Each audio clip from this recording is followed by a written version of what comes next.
Right, as much as we're all happy at the fact that we actually picked up 3 points this time against West Ham 2-0 away from home, it doesn't really tell the whole story. I mean, who honestly knows what's going on behind the scenes at Liverpool right now? 1 minute we're being told Slot has the backing of everyone from above. The next we're seeing performances like the absolute battering at the hands of PSV, or the absolute battering at the hands of Nottingham Forest, or the absolute battering at the hands of Manchester City, or the absolute point being the future of Arne Slot is up in the air right now, and talk of who could potentially replace him is rife. But does that mean that every name being mentioned is good enough to take the reins at Anfield? Well, let's look into that. It's time to go beyond the Kop and look at the 10 potential Arne Slot replacements. Point of order, this list isn't in a ranking format. This isn't me saying who I would prefer personally, because what do I know? Here's me saying that I thought we'd win the league this season. This is just me looking at the names being thrown around and giving my overall thoughts, starting with number 10, Ange Postecoglou. No.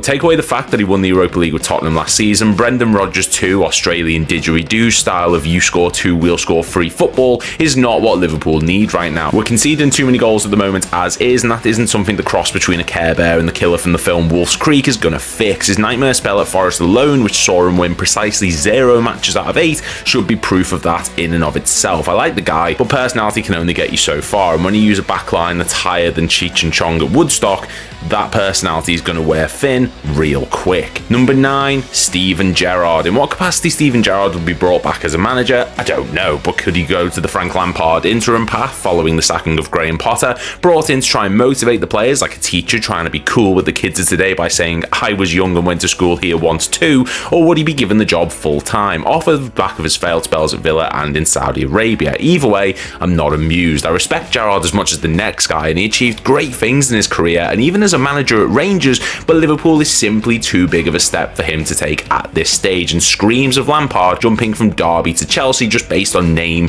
value. He'd certainly give the players a kick up the arse, which they desperately need, but without good tactics and a plan for how to get the best out of them, that can quickly prove to not be enough. Number 8, Oliver Glasner. I mean, Glasner was only a few weeks ago being linked to the Manchester United job, so it only makes sense that he's being linked with the bigger club in Liverpool. And while Glasner has certainly worked wonders at Crystal Palace, there are positives and negatives about his managerial style that would go towards how a spell Liverpool manager would go. He likes his attacking midfielders to work in pockets of space, feeding off of balls from the wingers or attacking fullbacks, which would work brilliantly with Wirtz and Bosley, but he also plays an extremely high line at points, which Canate and even Van Dijk have shown they struggle to handle this season, and he will instruct his Palace side to set up in a midfield block as to force the opposition attack out wide. And as things currently stand, our fullback areas have been a nightmare this season because that's where we are constantly attacked. So yeah, I'm unsure on this one. Also, based on his pretty angry interviews, he might just say the wrong thing and piss off the ownership, so who really knows? Number 7, Zinedine Zidane, the man who literally completed European football and dropped the mic. ZZ Ball Top is being linked once again with a move to the Premier League, and this time it's to Liverpool. Now, I'm not 100% sold on the idea of Zidane coming to Anfield. He certainly got Real Madrid playing some exciting football across his 2 spells in charge of the club, and his desire to utilise energy and work rate in the middle of the pitch in a 4-3-3 system seems to be what fans are crying out for currently, but this one is more just a worry over whether or not he would be at the club long enough to make any kind of meaningful impact, based on the fact that a driving force for his departure from Madrid the first time around was a supposed lack of investment and friction with the higher ups. Add to that the fact that Liverpool would have to go out and sign an out-and-out brick shithouse number 6 to play the style Zidane wants, a la Casemiro at Real Madrid, not the bin bag filled with yogurt we see at Manchester United now, and his desire for using his higher up midfielders as essentially 2 number 8 leaves Wirtz in the lurch also. I'm not saying it couldn't happen, but the club aren't going to put stock in someone who hasn't managed for almost 6 years ahead of other candidates available, such as number 6, Sebastian Hoeneß. I've butchered that name, and I'm going to continue to do so. The work Sebastian Hoeneß and his aggressive, adaptive style of football have done at Stuttgart has been nothing short of remarkable, taking the side from relegation guarantees to a second place finish in just 2 years, winning the club its first trophy since 2007 in the process in the form of the DFB Pokal, and showing a willingness to adapt stylistically is a complete contrast to what we're currently seeing under Slot at the moment. He enjoys utilising a low back line in a sort of 4-2-4 formation, which bodes well over trying to fit both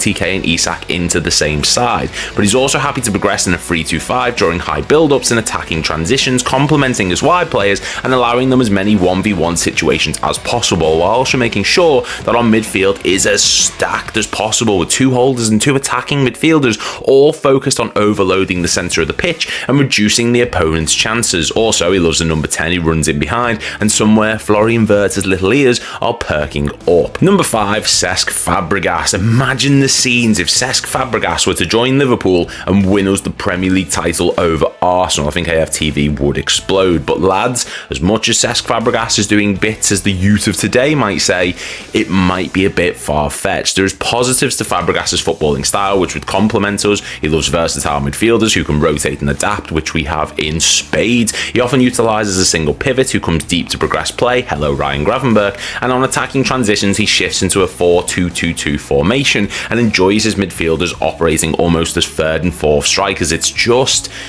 we don't have the defensive capabilities or the personnel to be able to protect the back line during these attacking transitions if we lose the ball, and it honestly just doesn't feel as though Fabregas is ready to make that leap into the Premier League just yet. Don't get me wrong, people with less experience have taken the risk, and he refused Inter Milan this summer because of this very reason, so throwing him into the fire head first just doesn't feel like it would work. But hey, maybe I'm wrong. Number 4, Andoni Iraola. In terms of the odds, Iraola is currently being viewed as one of the favourites. He is talented, to be fair, and has gotten Bournemouth to a point where they feel like a genuine Premier League ever-present rather than a side who is scraping survival each and every season like we've seen in the past. But does this style really suit Liverpool? Possibly. I mean, Iraola enjoys his fullbacks being as attack-minded as possible, which bodes very well for Kerkez and especially Frimpong, who's more Duracell bunny than man. But do Liverpool currently have the wide players up top to support the Spaniards' aggressive style of playing off the last man and finding pockets of space to run into? Salah looks as though his best and quickest years are behind him, and while Gakpo can occasionally play that way, being told not to by Slot, he doesn't have the same skill set as a Semenyo,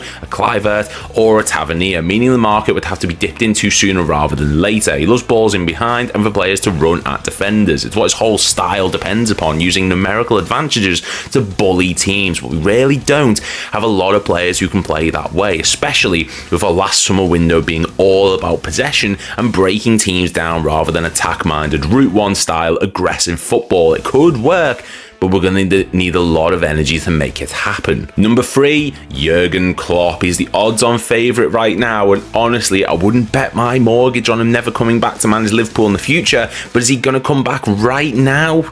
No, probably not. As much as people watch the Diary of a CEO video and squealed like giddy schoolgirls at the prospect of the most Scouse man to ever be German coming back to save us from the current state of affairs, it's currently off the cards. Klopp said himself he's happy and isn't looking to get back into management right now, saying there's nothing about it he misses, and given the fact that he has a new job, he's getting to see his family and is posting TikToks where he ranks food, why would he give that up? To burn himself out again immediately? Liverpool are debatably in a worse state now emotionally and physically than when he left it almost 18 months ago, and as much as I'd love to see Klopp back, he isn't going to commit to a new long-term project, nor is he going to give up his current commitments for an interim job at Anfield. Move on from the breakup, lads, and accept it. Number 2, Julian Nagelsmann. In terms of long-term managerial plans, Julian Nagelsmann is someone you could bank on if done correctly for the next 10 years. He's still only 38 years old, which is mental considering the teams he's managed, and in terms of tactical vision, Nagelsmann is as adaptable as they come. He can start off in a 4-2-3-1, prioritising his number 10 and looking for those underlapping runs that find space between centre-back and full-backs. He can happily make his side sit deep and defend, soaking up pressure and allowing his team as much counter-attacking freedom as they want, particularly in the wide areas, which benefits certain individuals in the team. And most of all, he is a supporter of the gegenpress, the innovation which endeared Klopp to us in the early days of his reign, but he does so without it compromising his team's defensive structure. He adds energy and innovation, which is sorely lacking from this current Liverpool side. He was harshly sacked while at Bayern, with only Guardiola, Hansi Flick and Carlo Ancelotti averaging a higher points per game total than him at that point, and with Germany he's just qualified for the World Cup as a whole, so I'm not against this this one, but I'm not certain it gets done. And number 1, Xabi Alonso. If Xabi Alonso ends the 2025-26 season having managed both Real Madrid and Liverpool, who were essentially fighting for his signature a few years ago, then we truly are living in a simulation. His work speaks for itself. I mean, his spell at Bayern Leverkusen being debated to be the greatest in the club's history,